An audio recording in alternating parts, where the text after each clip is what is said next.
I have to be very careful about what I say in this post. Let's start with the facts. You know how when an elderly celebrity passes away and you thought they had already passed away years ago? That's exactly what happened to me when I read last week that Omegle, the 14-year-old video and text chat site, was shutting down. To me, Omegle was nothing more than a cultural meme. I had never used it. I don't know that I can pronounce it correctly. I thought it had died out in the early 2010s. So imagine my surprise when I was not only made aware of its recent demise, but in reading the article, also discovered that the machinery behind Omegle was nothing close to what I had assumed was going on back there. It was started by a kid. Didn't know that. It was still being run by that kid, now a fully formed adult, completely on his own. Wasn't aware of that. At the time of its shutdown, Omegle was still pulling in 50 million users per month. That's shocking. Omegle had become the inception point for some unspeakably heinous crimes. Okay, that part I had figured. And I mean, yeah, good riddance. But as I read the article, it made me nostalgic for what the internet could and should have been, and sad that Omegle's rise and demise probably signals that the internet will never be anything better than what it has become. Back in 2010 or 2011, I wrote a post for Intrepid Media about chat roulette, the first random video chat platform to invade the public consciousness, a platform surprisingly also started by a kid and still active today, apparently. See, back in 2010 or whenever, I was fascinated with the possibility of clicking a button and being able to interact with someone from across the world, in their space, from the comfort of your own space, whenever you wanted. It was, dare I say, neat. However, at the time of writing that post, I was already aware of the fact that chat roulette was already fighting a constant battle of almost exclusively men showing the world almost exclusively the same body part. The hook of my post was to use the word junk in as many jokes as I could fire off. The ultimate point was, be careful when you create a platform on the internet because a few random miscreants can destroy the whole thing. Naive, wide-eyed, optimistic younger me. Little did I know at the time that I was talking about what the entire internet was already devolving into. I'm right? I mean, fast forward to today, and most of the internet seems to be crumbling under its own safety issues. Everything from hackers stealing your most personal of personal information to who has access to your phone unlocking fingerprint and face print, to exactly how the hell you're supposed to keep your kids from coming into contact with predators. Then throw AI scraping and modeling on top of all that? Safe? Come on, there's no such thing. And there never was. Now, I'm certainly not a Luddite or even much of a libertarian. I mentioned Intrepid Media earlier. That was my own startup and one of the first ever social networks, founded in 1999 for writers and creators to showcase and share posts full of junk jokes. Anyway, it was really successful through the 2000s and almost perfectly safe. But the year 2010 was, not coincidentally, the year I decided I need to throw in the towel on the viability of Intrepid Media. Much like the kid behind Omegle, I wasn't interested in the commerce of it as much as I was motivated by the possibility of technology as a means of connectivity. Tech for the connective good, if you will.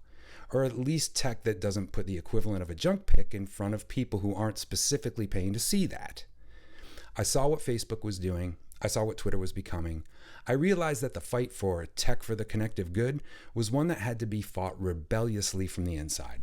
It was a battle against hordes of miscreants and waves of deep-pocketed competitors more interested in using their customers as product to sell ads against. I knew I didn't have the resources to fight that fight. Apparently, this kid, Leaf K. Brooks is his name by the way, kept fighting what he believed to be the good fight for another 13 years. And it was a fight that became an awful, ugly, horrific fight. Frankly, I don't want to have a heart attack in my 30s, he wrote in a blog post.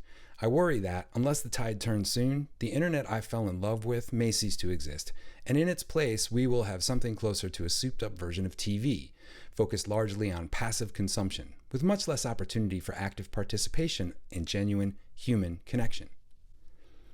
That quote was somewhat revelatory for me, and it's what spawned this column, not to make more junk jokes or pile on the demise of a tech platform that became a cesspool of the worst kind of behavior, or even defend the seemingly altruistic mission that let that cesspool fester.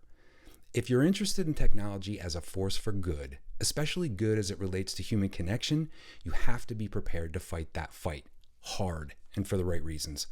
Poison gets into the well in a lot of different ways. But I worry that the whole concept of tech for the connective good is like chasing the Holy Grail. It's Don Quixote tilting at windmills. It's doing the same thing over and over again and expecting a different result. That's what makes it sad, but it doesn't mean we should stop tilting. Yes, I do have all the content from Intrepid Media, 13 years worth, sitting in a couple of backed up SQL Server databases on a couple of external hard drives. Look, writing a post about dudes showing their junk on the internet was funny in 2010, not so funny today.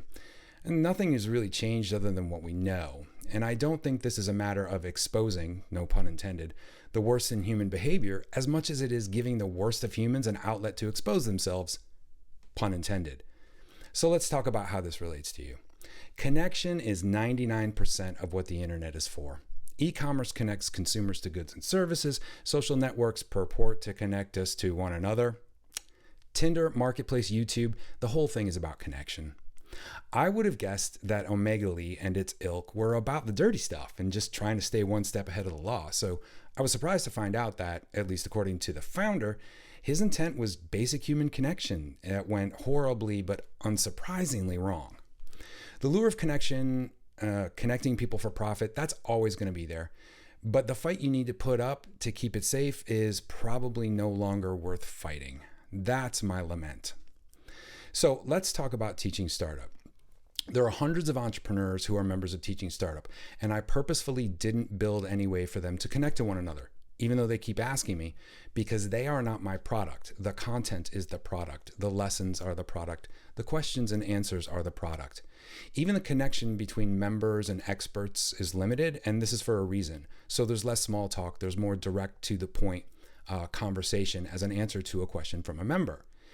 Now, Teaching Startup is the way you can support what I'm doing here. If you want to help me, you can help me help you.